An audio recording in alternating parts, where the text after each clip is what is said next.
Hello, ladies and gentlemen, and welcome to the Discriminating Gamer. A stormtrooper and a red shirt get into a fight. The stormtrooper misses every shot, and the red shirt still dies.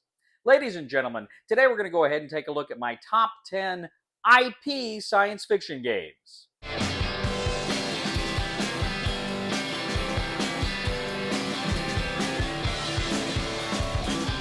All right, ladies and gentlemen, so every now and then I do my top 10 science fiction games. And one of the things I usually do when I do my top 10 science fiction games is I leave out IP games, Star Wars, Star Trek, Firefly, etc., because I say they'll dominate the list. And there's so many other good science fiction games out there, I don't want to dilute it with all these IP games. And sometimes I will do, like, I've done my top 10 Star Wars games and whatnot. But what I'm doing here is I'm putting together all of my favorite science fiction games that are from an established IP, meaning these are all based on movies or TV shows or books or something like that. And that's what we get here. So I'm going to go ahead and start with some honorable mentions. First of all, Star Trek Away Missions. This just came out last year. This is a great kind of a skirmish game and kind of mission objective game with little kind of miniatures from the Star Trek universe. It's a very fun. It's really kind of almost plays like a card game with a physical representation on the board. But I really enjoy it quite a bit. Star Wars X-Wing, which is a great dogfight tactical spaceship combat game with the templates. Very fun. I always enjoyed X-Wing. Star Wars Outer Rim. This is a great game of the smugglers and the bounty hunters, and you're moving around, taking on different missions, objectives. You're trying to essentially get the most, points here by completing the missions. But it's really heavily story driven, and I would hardly recommend, if you want to get this game, get the expansion. It makes it so much better. And then finally, actually, no, not finally, but this is another great one, Forbidden Stars. Forbidden Stars, of course, is a Warhammer 40K game. This is kind of a grand strategic Warhammer 40K game where, one of you is the Space Marines, one of you is the Orcs. I think you've got the Eldar, and then is it the Chaos Marines? And anyway, you're all fighting against each other, but it's got a great kind of token action system. Really fun strategic game. Actually, I haven't played that one in forever. I need to play that again. And then finally is Dune. This is the currently printed by Gale Force 9. I want to say Avalon Hill did it originally, but this is kind of the great classic game of the battles on the planet Arrakis. That was I think it was the first big IP game for Dune when it came out, I think in the 70s originally.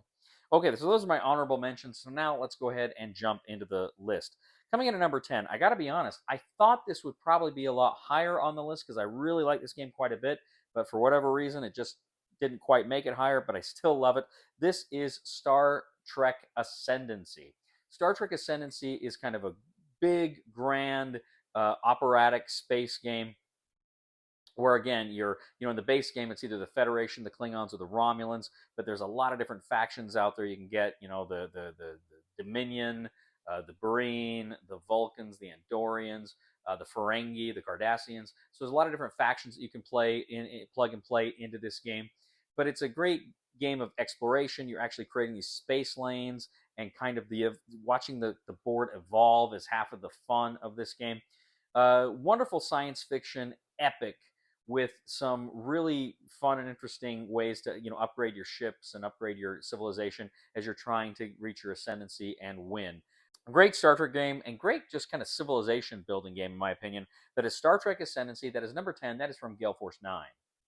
But number 9 is a game that is kind of it's weird. It's like the younger brother of Star Wars X-Wing, but in many ways, it's just the much bigger, more epic experience. This is Star Wars Armada. Star Wars Armada. I always loved Star Wars X-Wing, but Star Wars Armada to me was always so much better because it's these big lumbering capital ships. You've got Star Destroyers and calamari cruisers, and they're battling and they're fighting, and they're sending out little fighter squadrons to go and fight for them. And I always liked this game a lot because it felt a little more strategic than X-Wing. Whereas in X-Wing, you can pick an action and then it's just kind of dice rolls. Here, you're on the ship. You can shift. You can move your shields around. You can do all sorts of different things when you're hit to kind of mitigate damage, but also to take actions. But you're also planning some programming. You're kind of planning ahead. Really a lot of fun. I love Armada, and again, this is one I haven't played in a while. And part of the reason is you need a really big board and a really big table, rather. And I don't have a really big table, so great game. That is Star Wars Armada. That is my number 9, and that was from Fantasy Flight Games. My number 8 is a deck building game, and it's a game that the very first time I played it, I was amazed at just how scary and tense a game like this could be, a deck building game could be. This is Legendary Encounters, an Alien deck building game. I love the Alien films, some more than others. Uh, but what's cool about this one is you can play through the first 4 Alien movies in this game, and then you can also, with some expansions, play some of the other movies. I wonder if they'll come out with a Romulus one eventually. But what you are doing, as I say, it's a deck builder. As the aliens are coming at you face down, you can scan rooms to flip them over to try to fight them and discover other things. There's events that come into play. It's super fun, and the way they actually structure it, so you play out the different acts of the movies, is really a great way to relive those films and experience those films in a different way in which you have some more agency because it's a game. But thoroughly enjoy this game. It's really scary. It brings kind of the horror element really out of that franchise, the sci-fi horror element, and with that, some of the artwork's kind of gruesome, so it's probably not for everybody. But it's a fantastic game. I love Legendary Encounters, an Alien deck building game. The first Legendary Encounters game, as I recall, and that is my number 8. That is from Upper Deck. My number 7 is Dune Imperium Uprising from Direwolf. This is, of course, Dune Imperium, when it first came out a few years ago, was just a brilliant game. And then they came out with kind of the upgraded version, I guess you call it, Dune Imperium Uprising. I actually thought maybe I'd just hang on to both of them, but ultimately I decided I couldn't see myself playing the original Dune Imperium again. So I kept Uprising. I actually put it in my Dune. I bought the deluxe box for Dune Imperium, so I actually got my Uprising in that box, and I gave the original Dune Imperium to Zach. But I love both those games, and Imperium in particular. I like the spies in it. I like the shield wall stuff and the way the worms work in combat. And then the expansions they've been bringing to it have just, each expansion has just kind of upped my appreciation of the game more and more. And they got another expansion coming out that I'm really looking forward to. But I like it because it's a deck builder, but it's also a worker placement game. And the way you use the cards and integrate that with worker placement is really, really well done here. It's super fun, and it's really quite thematic. I love the artwork here, which is evocative of the Denis Villeneuve films, which is kind of what they're taking their cue here from. And all around, it's just a great experience. It's also got combat and direct conflict in the game, which is really cool. But at the same time, you got this indirect competition for resources and spaces. Fantastic game. That is my number 7. That is Dune Imperium Uprising, and that is from Direwolf. My number 6 is a game that I absolutely love. Came out last year, and in fact, last night I just played the new iteration, the new edition of this game, and just put up my review for it. But this is Star Wars, the deck building game, and of course I just played the Star Wars deck building game, the Clone Wars edition. Because I like the original trilogy theme better, that's the one I'm including here, although I do really like the Clone Wars game quite a bit. But this is a great head-to-head deck builder. It takes only about a half an hour. It's very reminiscent in some ways of Star Realms, but it's a great game that has some really good combinations you can make with the cards. You've got like a force track, and you want the force to be with you. And if the force is with you, you can get more advantages. So there's this tug of war over who has the force within the light side or the dark side. But of course, you're either the Rebels or the Empire. You've got some of the iconic characters like Luke Skywalker, Han Solo, Princess Leia, Darth Vader, Boba Fett. and you've got different kinds of troopers, different kinds of vehicles, different kinds of spaceships. You're trying to protect your base. And one of the great innovations of this game is you have these different bases, and you'll go through 3 bases in the game. And as soon as the first base is destroyed, you have to choose which base you're going to put in there. And depending on how the game is unfolding, you may want to put in a different base at a different time. So that is such a great mechanism. And I've had so much fun with that game. This is a game that my wife and I have played a lot. We went to Hawaii last year, right after the game came out. I took it with us, and sometimes before we go to bed, we'd end up playing it. We'd keep playing it. Really a stellar game. One of my absolute favorite deck builders. This is the Star Wars deck building game that is from Fantasy Flight Games, my number 6. My number 7 is another Star Trek game, and this is a game I've had. I want to say it came out around 2010, 2011, and I probably bought it not long after it came out. This is from WizKids, Star Trek Fleet Captains. To me, Star Trek Fleet Captains is Star Trek in a box. This is a great game of exploration. There is some combat in here, but it's not really about the combat. But also, science and security, and with some of the expansions, you can also do. There's like espionage and covert stuff. You got the base game where it's just the Federation versus the Klingons, but then there's a Romulan expansion. There's a Dominion expansion. And the minis are fun and great, and they got different stats, but it's just I actually hadn't played this game in years, and then I think earlier last year I was living in Wyoming, and Kim was there, and we played this, and I forgot how much fun Star Trek Fleet Captains is. It is just an absolute hoot.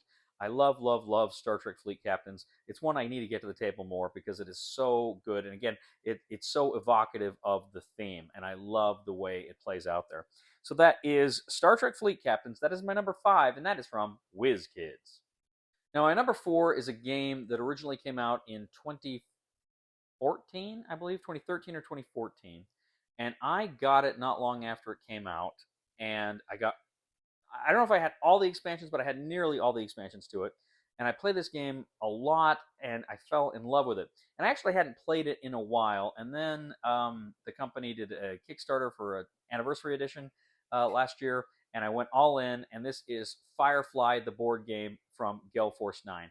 Firefly, the board game, is fantastic. It's a sandbox open world game.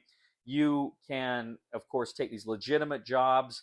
Some of them are legal jobs, but they may be immoral. Some of them are illegal jobs, and they may be moral.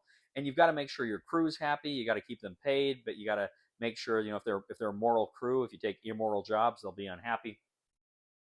But then, too, you've got the Reavers are out there potentially trying to get you. The Federation is out there. The Federation, is that what it was called? The bad guys, the government. They're out there trying to get you too. But again, it's cool because you got the crew. You got different crew from the series, and you can make captains out of different characters that appeared in the series. And what's cool is with the new anniversary editions, a massive box. You got these huge paper money. They're just massive. And you've also got, painted minis and all sorts of tokens and bells and whistles. A great big giant player mat that's got like all the expansion stuff on it. I absolutely am in love with this game, and the anniversary edition is just a beautiful game. It's a work of art, in my opinion. I actually, not long after I got it, I played it with Ray, and then I went and I took it down to Salt Lake, and I played it with Zach and Sean and one of Sean's kids, and we just had a blast. It was one of those games that we just had a grin on our face the whole time we're playing it. It was so much fun. In fact, back in the day, there were several years where Zach and Sean and I and someone else would get together and we'd play this like every Christmas. Over the Christmas break, we would try to hit it. Super fun game. I love, love, love Firefly, the board game. That is Firefly, the board game. That is from Gale Force 9, and that is my number 4. My number 3 is a game that just came out this year, and I was not expecting to like this game as much as I did. It was a Kickstarter, and I thought about doing the Kickstarter, but ultimately I decided, yeah, I'll just wait. And man, I was so profoundly upset I didn't do the Kickstarter and get all the cool stuff with it. But fortunately, they're doing it again on GameFound, and I went all in because the game is amazing.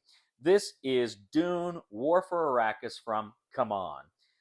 Dune War for Arrakis is, of course, one of you is the Atreides and the Fremen, the other one is the Harkonnen and the Carino, and you are battling on the surface of Dune. And it's cool because the Harkonnen, they've got harvesters. They're trying to, the spice production is very important to them. If you're the Fremen, you're trying to disrupt spice production. The Harkonnen are winning by going and finding the sieges, and they don't know like the value of each of the sieges. But they kind of score points by doing that. Whereas the Fremen, they win by completing kind of their cards.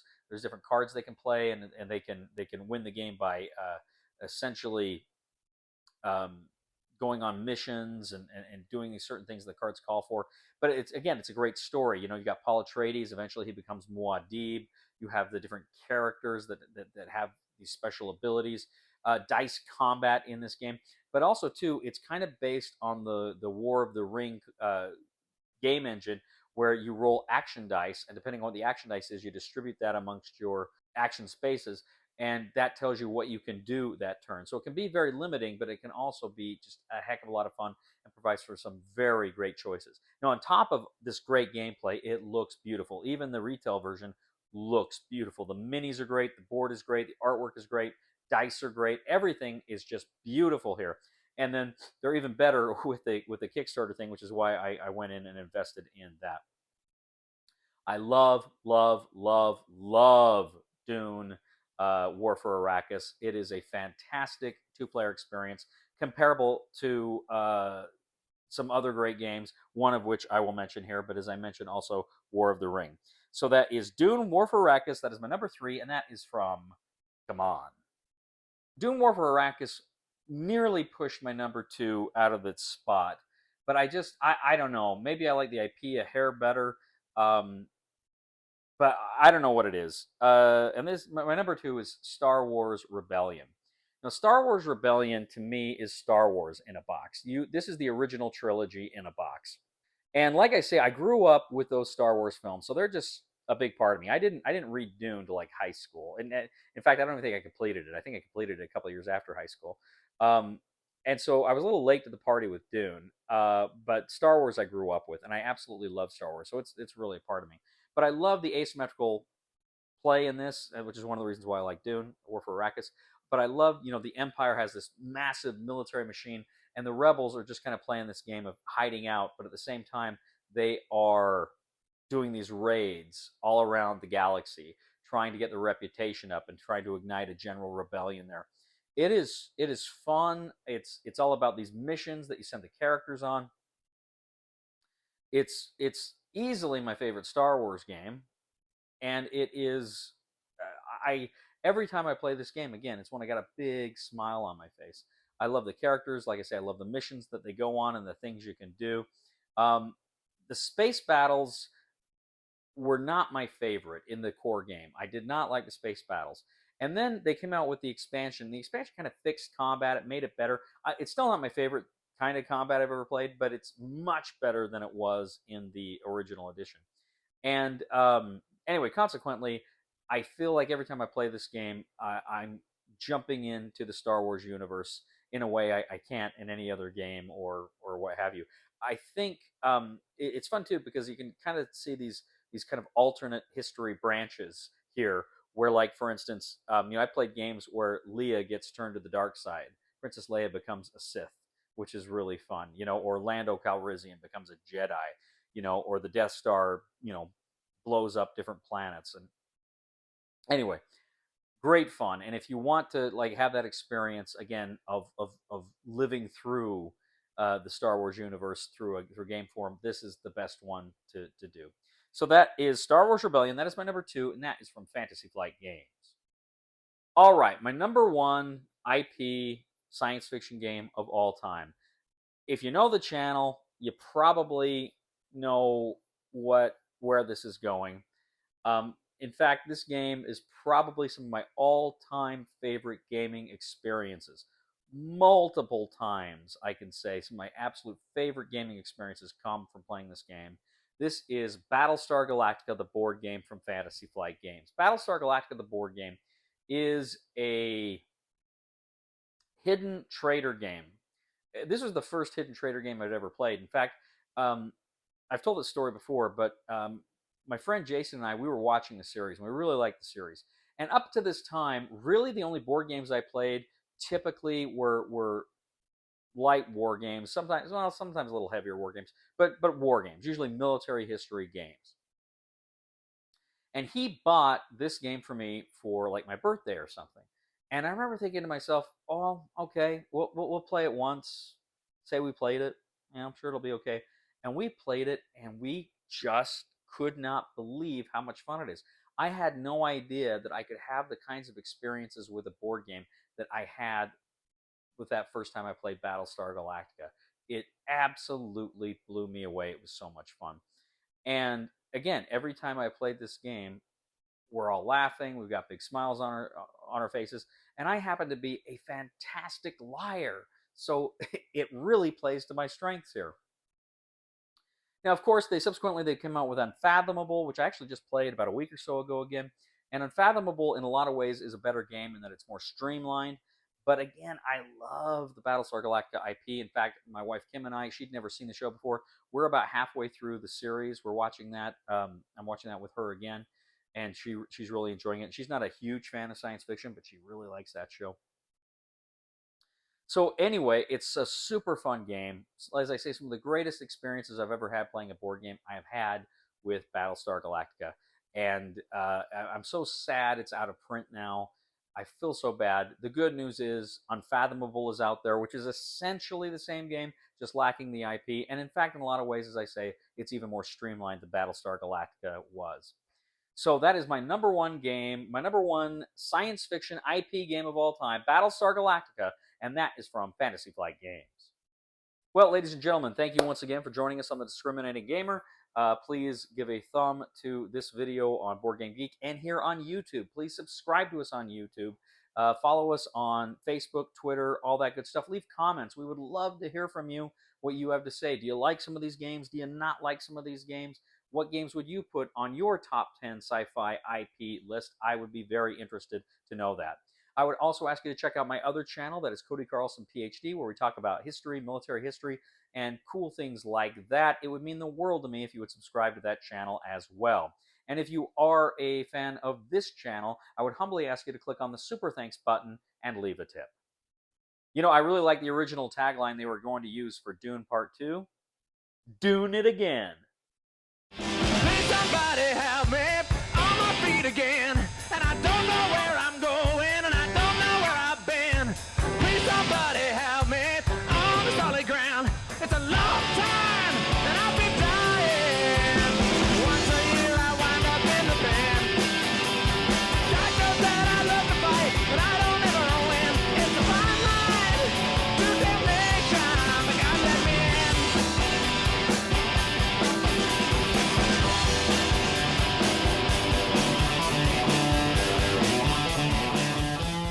Sean, I need you to tell me what's at stake with this. Well, probably the fate of the Battlestar Galactica, because I am not a Cylon. I hate this game so bad. I hate this game so bad because I'm not a Cylon.